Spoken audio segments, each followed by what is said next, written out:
สวัสดีครับตอนนี้นะครับผมอยู่ที่ตัว Clock Tower นะครับที่เมืองจอร์จพูวันนี้ผมมีwalking tour นะครับไปดูเมืองสีฟ้าของจอร์จพูนะครับที่ไกด์เขาบอกว่าที่หอนาฬิกาเนี่ยตัวนาฬิกาครับนำเข้ามาจากประเทศอังกฤษนะครับตั้งแต่สมัยปีคศ 1500 เดี๋ยวเราไปเดินทัวร์กันต่อแล้วกัน This is our tour guide. Namaste. What is your name? My name is Bantu.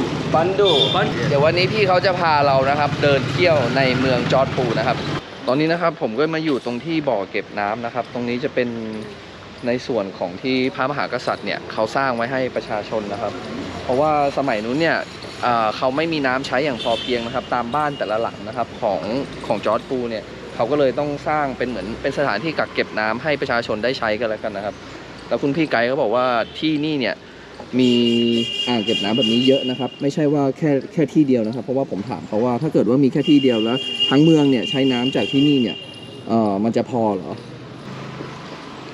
So now we are moving to the oldest part of the Jodhpur, sir. โอเคถ้าเกิดว่าเราเดินเองเนี่ยมันก็เดินได้นะครับแต่ว่ามันจะหลงไงเพราะว่าเมืองนี้มันซอกซอยเขาเยอะมากอ่ะผมเดินเที่ยวเองแล้วเมื่อวานนี้ก็หาทางเดินไปทางเมืองสีฟ้าไม่ถูกนะครับแล้วก็ไกด์ที่ผมใช้เนี่ยจะเป็นไกด์จากทางรัฐบาลของอินเดียเลยนะครับเสียค่าใช้จ่ายประมาณ700 รูปีนะครับแล้วก็เราควรจะให้เขาทิปเขาบ้างนะครับ50 ถึง 100 รูปีโดยรวมก็800 รูปีนะครับแต่ผมไปเช็คไกด์ข้างนอกมาเนี่ยราคาจะอยู่ที่ประมาณ 1,000 รูปีนะครับแต่ว่าการที่เรามาเดินเที่ยวแบบนี้เนี่ยเขาก็จะบอกรายละเอียดต่างๆนะครับบางทีผมไม่สามารถเอาลงวิดีโอได้หมดนะและอีกอย่างหนึ่งคือเวลาเราจะมาเดินเที่ยวเนี่ยเราต้องทำนัดกับเขาไว้นะครับก่อนที่เราจะจองนะแล้วก็จะใช้เวลาช่วงเช้านะครับประมาณ 7-8 โมงนะครับใช้เวลาประมาณเกือบ2 ชั่วโมงนะครับแล้วแต่คนนะ The scarf on the, you know, they cover the white. They are people Jain, sir. โอเค alright The majority here is the Hindu people, sir. Which is coming from the Hindu, sir. You know. Okay.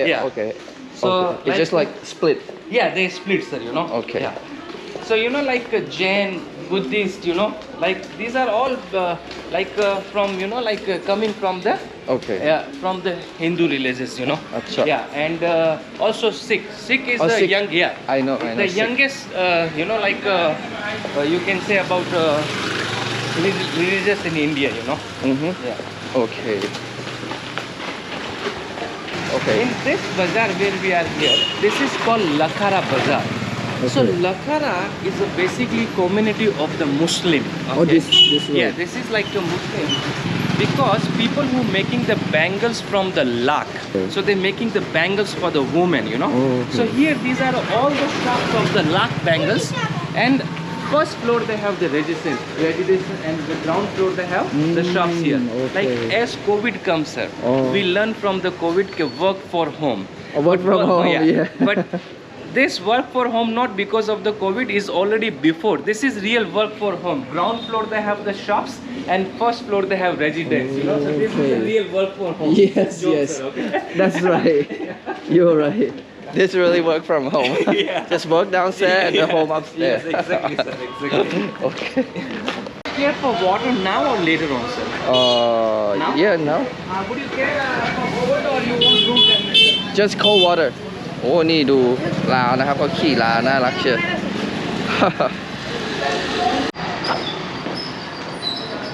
โอ้ตรงนี้เราก็เริ่มจะเห็นเมืองเป็นสีฟ้าแล้วนะครับแล้วข้างบนเราก็เห็นตัวป้อมด้วยนะครับเนี่ย So now I will explain when we have the beginning of the blue houses here. Okay. So this journey of the Jodhpur royal family start from the Kannauj. Okay. Kannauj, they basically is right now is the central India, okay, which is nearby the Delhi, okay, is the UP side. So when they start the journey from the Kannauj, first they settle near the Mandor, which is the garden here. And that time there is one community, it's called Pathiari community, and they are married with that Pathiari community. And that time they are giving one fort on a dowry. So when they start to be living in that fort, they feel that fort is not safe for them. Why it is not safe for them? Because that time when they build this fort, they build on a sea level. Okay. So they are thinking, okay, might be what will be happen, you know, we can be lose easily. They decided, like they're gonna be send some people in Jodhpur, look around. You can do one survey. If you find one big hill in the Jodhpur, Okay. and when the people survey, they find this hill, and that hill name is the Chidiya Tuk Hill. This hill Yeah, this one, you know. And this is the highest hill in the Jodhpur. So when they arrive in the Jodhpur, around 200, 300 soldiers and 20, 30 Brahman people. So when the Brahman, they feel Jodhpur is too hot during in a summer time. Oh. Now Brahman people are thinking like we already arrived in Jodhpur Okay. here, and how we gonna be survive in this heat? Okay, Because I that see. time we don't have any kind of the facilities of the air condition, Okay, air cooler, okay. not Yeah, yeah. even fan. We have only the hand fan. So some Brahman people say, why don't we make one special kind of the paint, which is the sunlight is coming, it can be reflect again. Okay. So they take the root of the indigo and they put in the limestone and they create one paint. And they start to be paint outside and as well inside. Yeah. And they feel immediately temperature drop. If Okay. I say drop, is not mean is the 8 degree or Okay, 10 yeah, yeah, degree. yeah. It's just Okay. cooler, you know, it's just cooler. couple of Yeah, degrees. that's right, right. So this is our beginning of the Okay. Jodhpur. ตอนนี้นะครับเราก็อยู่ตรงจุดที่จะเริ่มเป็นเมืองสีฟ้านะครับ เมื่อกี้คุณพี่เขาก็ได้แจ้งให้ทราบนะครับ แจ้งให้ทราบว่าทำไมถึงเพ้นท์เป็นสีฟ้านะครับ แล้วสีฟ้าจากสมัยนู้นเนี่ยมันมาจากไหนนะครับ จริงๆแล้วสีฟ้าพวกนี้เนี่ยครับเนี่ยที่เราเห็นกันเนี่ยสีฟ้าพวกนี้นะครับมันมาจากพืชที่ชื่อว่าอินดิโก้นะครับ ข้างในนี้ก็เป็นวัดนะครับเนี่ยวัดฮินดูนะครับ ข้างในเป็นวัดฮินดูแล้วตรงนี้เขาก็จะเพ้นท์เป็นสีฟ้าหมดเลยอ่ะ Beautiful fort view. โอ้โอเค ข้างบนนี้เดี๋ยวผมลองให้ขึ้นไปดู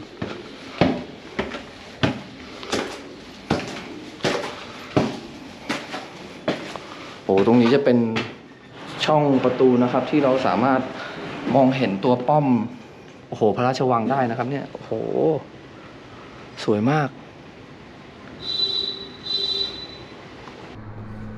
โอ้ this is getting more blue Yes, sir. This is the modern paint, sir. Okay. okay So as I explained you, okay, why we are using modern paint. okay The reason is that now we have the enough facilities of the air conditioner, Okay. air cooler, and even fan. You know? yes So now we just want to keep our heritage things. Okay. เขาบอกนะครับว่าอันนี้เป็นสีในยุคสมัยใหม่แล้วนะครับ คือสีที่ทำมาจากเคมีนะครับ ที่มันจะอยู่คงทนกว่านะครับ แต่ทางด้านนี้คือสีฟ้านะครับที่ทำมาจากพืชแล้วก็เอามาผสมกับไลม์สโตนนะครับ แล้วก็สีพอเวลาเจอแสงแดดทุกวันเนี่ยมันก็จะจืดจางเห็นไหมสีมันจะจืดจางเห็นปะแต่ฝั่งนี้คือสีมันจะคงทนมากครับ Look at this.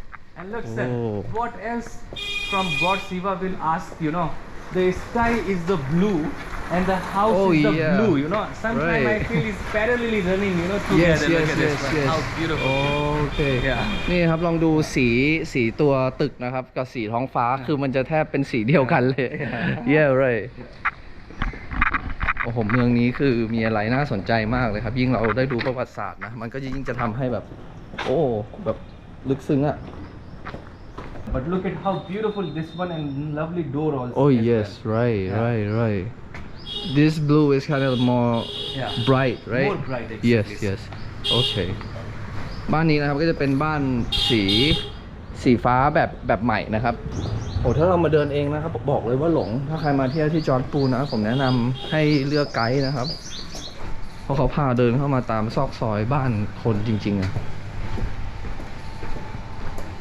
โอ้นี่นะครับลองดูโซนนี้คือมีสีครบเลยนะครับ สีพวกนี้มีความหมายนะมาจากเทพของฮินดูนะครับ แล้วก็สีประจำตัวของเทพฮินดู แล้วก็ครอบครัวของเทพฮินดูนะครับโอ้สวยมากเลยโอ้ very nice Look at the cuteness of here, sir. How Yes. cuteness in this. ว้าว And then yellow and pink together. โอ้ yes อันนี้จะเป็นสีเหลืองนะครับกับสีชมพู the pink is come from the daughter right No, it's the Lakshmi. It's the, อ๋อโอเค the daughter is yellow.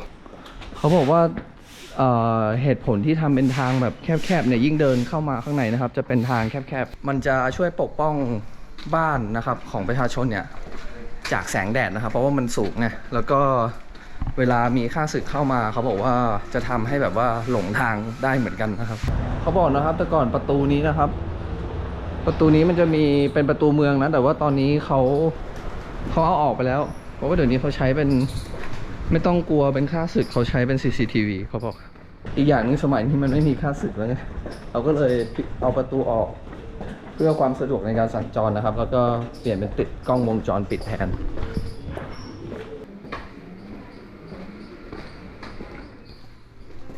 โอ้โหดูเนี่ยดูเขาพามาเดินแบบนี้ Oh this is a temple No, this is actually the, we have the festival of Ganesh, So a lot of people are put the tent because the dogs and cow not come inside. okay. Now look at this beautiful house. Look at how beautifully they made. Look at this house. Look at how lovely is this. Oh yes wow As I explained, the inside is also blue. You see? Yes, They yes. also paint inside as well the blue,อ๋อบ้านข้างในเขาเพ้นท์เป็นสีฟ้าเหมือนกันนะครับinteresting okay so this is kind of like a holy place No, it's just for during this for the just- fest year. okay After that, they will be remove everything, sir. okay this yeah. is just a house Yeah, this is just for residents. oh they put this because of the festival Yeah, because of the festivals. okay I see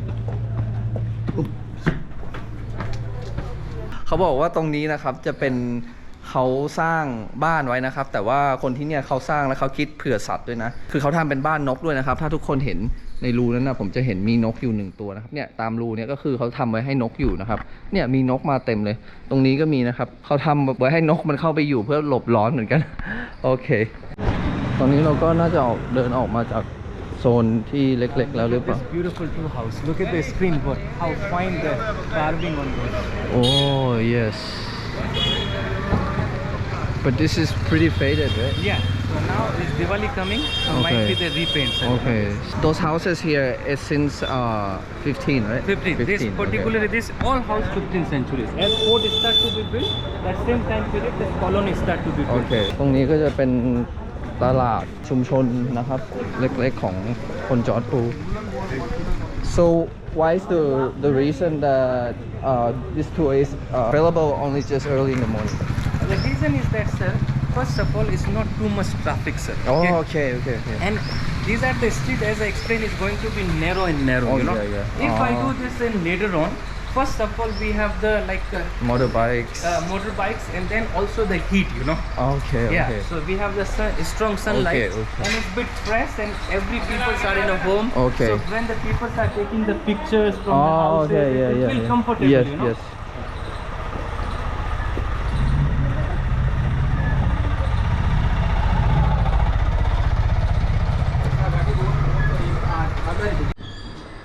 โหตรงนี้ก็จะเป็นแบบสีฟ้า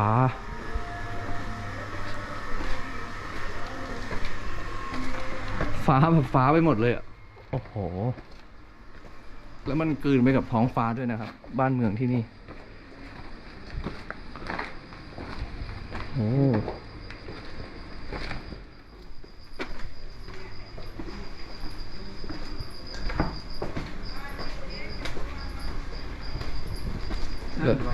โอ้โอ้ว้าว Now you take the stairs as well.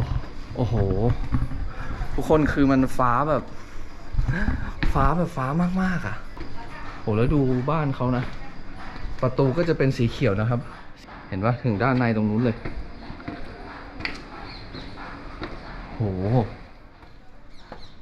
สวยมากแล้วดูในกล้องมองไม่เห็นนะผมจะให้เห็นว่ามันกลืนกินไปกับท้องฟ้าจริงๆนะครับโอ้โหนี่นะครับดูบ้านของคนที่นี่สีฟ้าคือแบบเห็นไหมบ้านนี้เขาก็ฟ้ากันหมดเลยแล้วเขาอยู่กันจริงๆนะครับเนี่ยไม่ได้แบบเซตอัพโอ้ and I like it how it blended with the sky Yes. good morning oh very nice very beautiful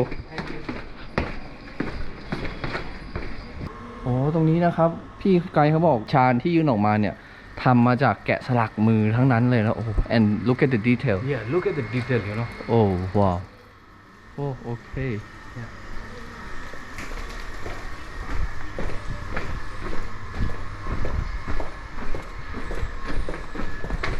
And I read in the internet, some people said that in the Jodhpur, the city is not really blue anymore. But when I walk with you, but Yeah. this is Yeah. really still blue. It still exists.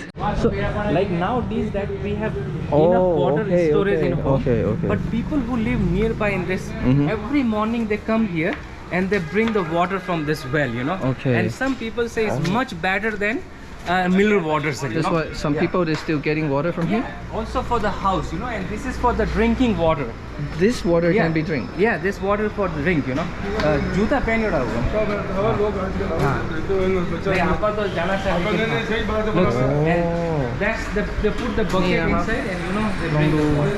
ดูตอนเขาโอ้นี่เขายังมาเอาน้ำกันที่นี่กันอยู่นะครับ ประชาชนโอ้ครับเดี๋ยวลองดูลุงโอ้น้ำนี้ดื่มได้นะครับ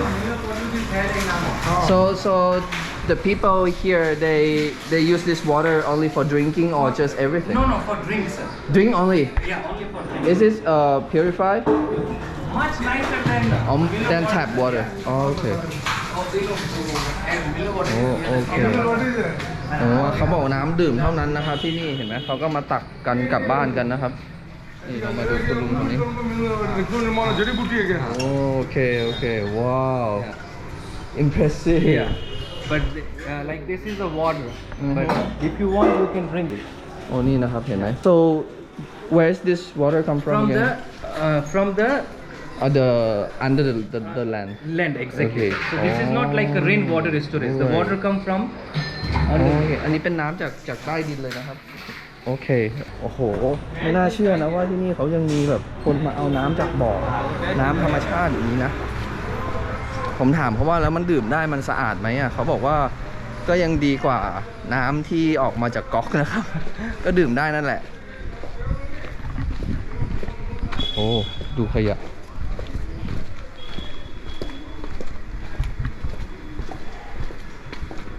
เขาบอกทางตรงนี้นะครับเดี๋ยวจะเริ่มเดินยากขึ้นเขาถามว่ากลัวความสูงหรือเปล่าอยากรู้เหมือนกันว่าทำไม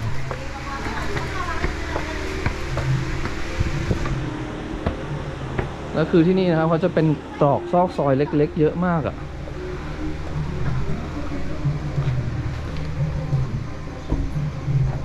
โอ้ I feel the cool yeah. You see, this is the part oh of the, yes you know,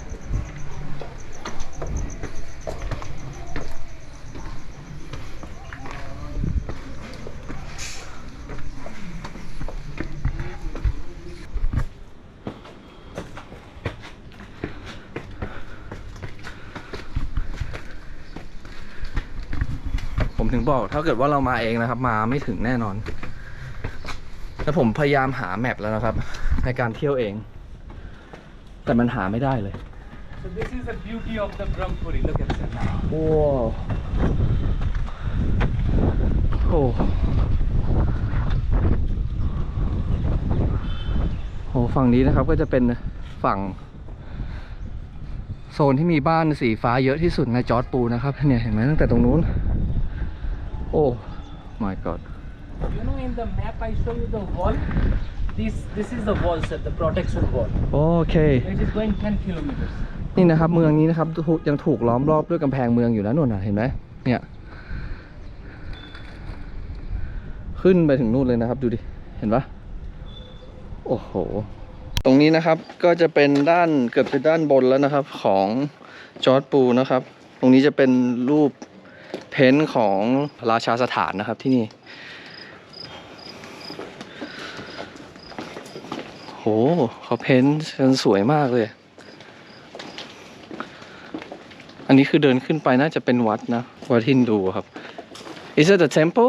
Temple. Okay. Jwalamata temple. Okay. Volcanic goddess.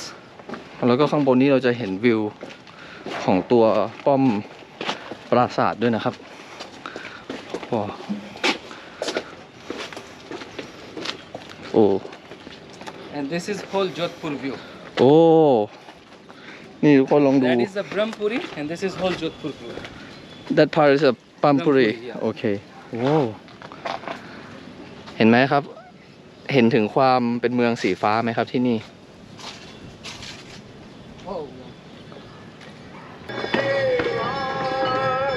นี่ครับเดี๋ยวเราจะลงไปดื่มชัยนะครับ มาซาล่าชัย ตอนนี้นะครับเราอยู่ตรงกำแพงเมืองนะครับของจอร์จปูนะครับเนี่ยอันนี้คือกำแพงเมืองนะเห็นไหมที่เราเดินมานู่นคือเขาจะมีปกป้องกำแพงเมืองนี่แค่ฝั่งตรงนู้นนะครับ ฝั่งโอจอร์จปูนะครับฝั่งเมืองเก่าเท่านั้นฝั่งนี้ไม่ใช่แล้วนะครับ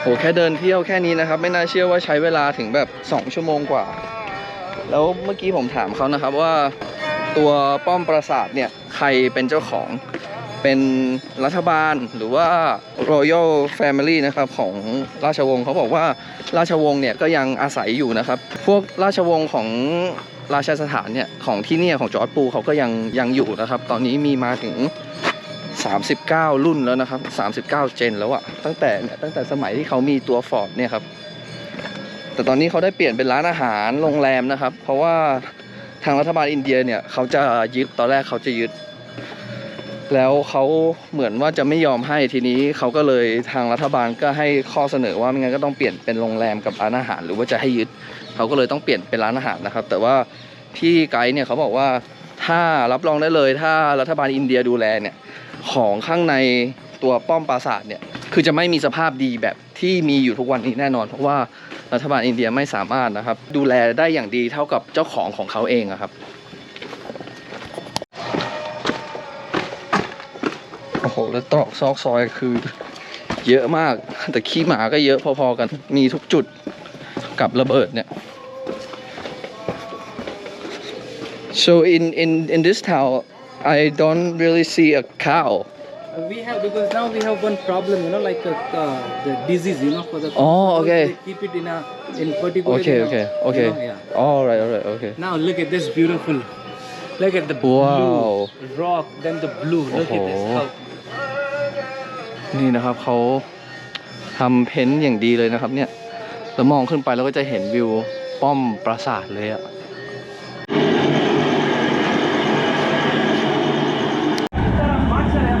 ตอนนี้นะครับเขาพามากินชัยในการปิดท้ายทริปนะครับมาซาล่าชัยนี่พี่เขาบอกเป็นร้านที่ไม่แฟนซีมากนะครับแต่เขาบอกว่าเป็นชัยที่ดีที่สุดนะครับสำหรับพี่เขานะพี่เขาบอกเดี๋ยวผมต้องลองชิมดูก่อนแล้วกันว่าจะเป็นยังไงบ้างนะครับตอนนี้เราก็อยู่ในตัวเขาเรียกว่าบ้านนะครับน่าจะเป็นบ้าน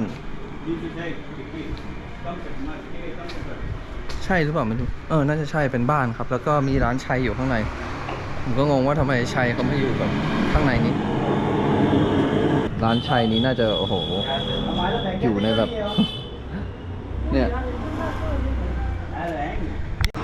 อันนี้นะครับเป็นชัยที่ผสมผงมาซาล่านะครับมันจะเป็นผงเผ็ดๆso they mix with many herbs 7 kind of the spices. They put cinnamon, cardamom, ginger, Okay. black pepper, saffron, clove, and saffron. oh wow 7 spices.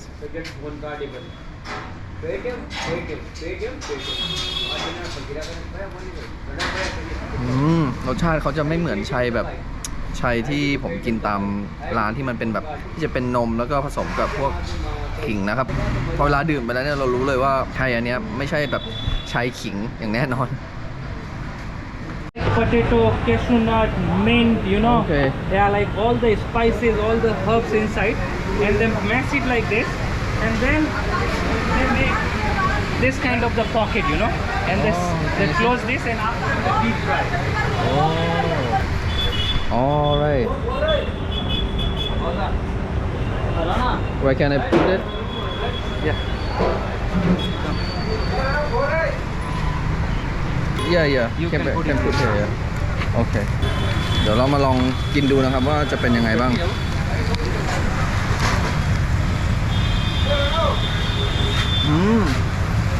โอเค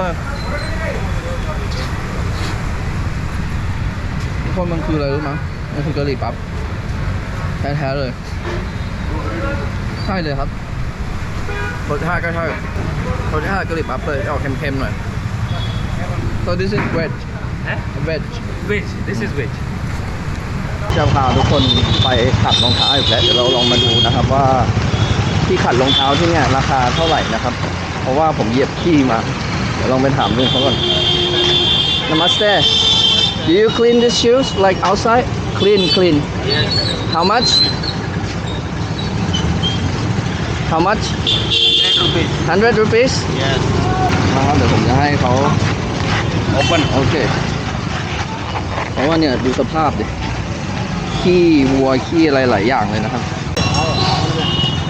โอ้ you have many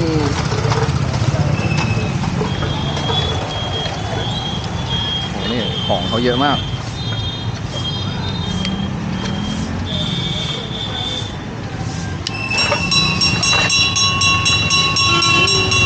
ผมไม่ไหวนะรองเท้าผมเดินเหยียบขี้เหยียบอะไรเยอะมากเลยดิโอ้โหมาให้เขาขับละ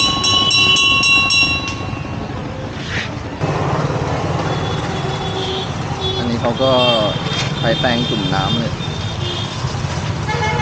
ครั้งนั้นที่ผมขัดที่ชัยปุระจะเป็นแบบแห้งลุงเขาใช้แปรงปัดเฉยๆแต่เขาใช้แบบ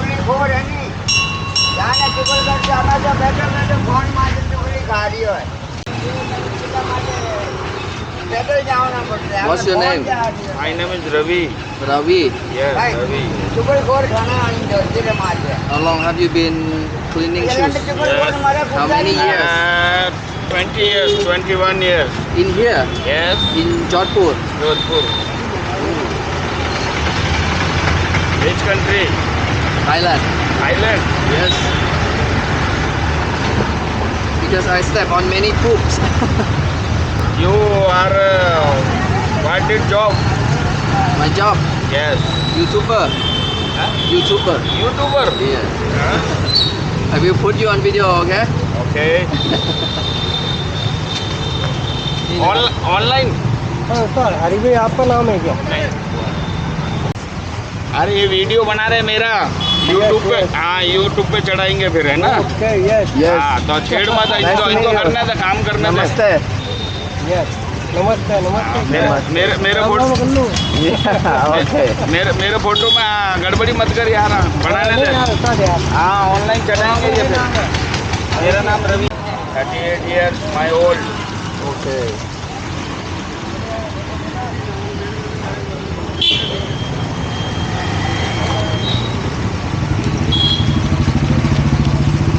How much is want to change it This, for this, right? This, yes, yes. how much to change? 50 rupees. 50 rupees. Yes. Oh. Okay. This for the helmet.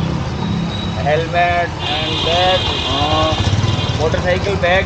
โอเคโอเคโอ้โหพี่เขาขัดให้ถึงแบบเนี่ยดูดิขัดให้อย่างนี้เลยนะถึงกับข้างล่างเลยอ่ะร้อยรูปีนี่คุ้มเงินนะครับ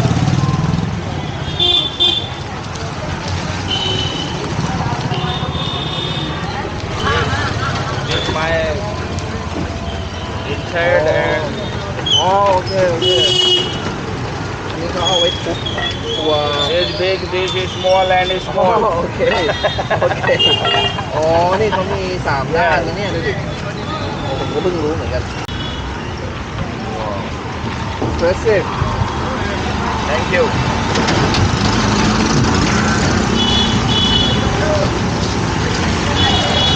This is for This tire. tire Yes, bus tire, truck tire, tractor tire. อันนี้คือยางรถแต่ว่าเขาเอามาทำเป็น This back side supporting. โอเคเขาเอามาทำเป็นพื้นรองเท้านะครับโอ้โหแล้วดูนะทุกคนขี้อันนี้คือขี้ทั้งนั้นเลยนะให้พี่เขาทำให้หน่อย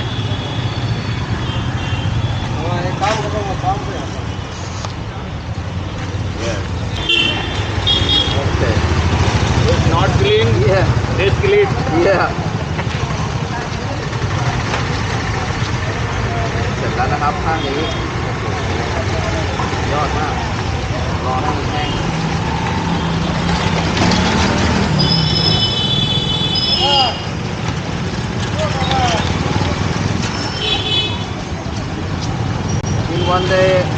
customer? 20, 30 Customer. customers. So in one day, how much you earn? And 1,000, 1,000. Oh, really? Yes. Wow, good money.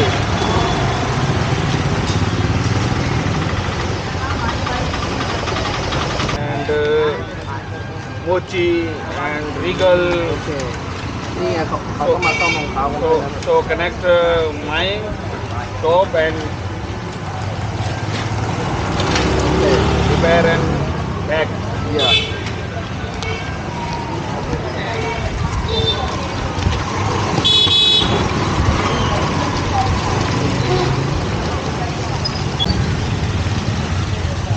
Many poop. Yeah.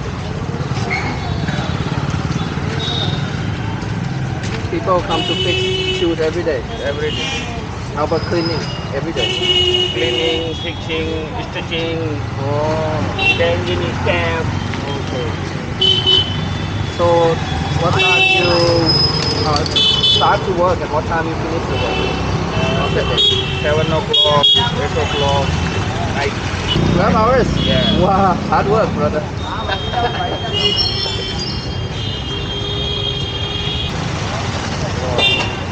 Nice. Thank you. This life? Yeah, This cleaning life? very nice. Right?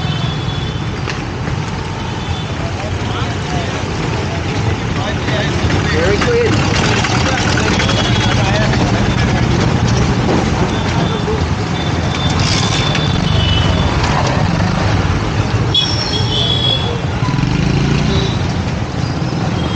You are happy. I am happy. I am happy. We happy, brother. So I am very happy. Yes.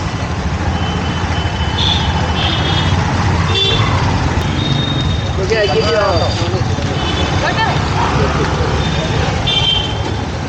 Thank you. You like me? for your hard work. I just happy. No. I just had masala tea before. Okay. ตอนนี้นะครับผมก็ได้ขัดรองเท้าเสร็จเรียบร้อยแล้วนี่พี่เขาทำให้อย่างดีนะครับทำความสะอาดอย่างดีสำหรับคลิปในวันนี้ผมต้องขอตัวก่อนนะครับอย่าลืมกดติดตามช่องทางต่างๆนะครับไม่ว่าจะเป็น Instagram Facebook TikTok นะครับสำหรับวันนี้ผมต้องขอตัวก่อนครับสวัสดีครับ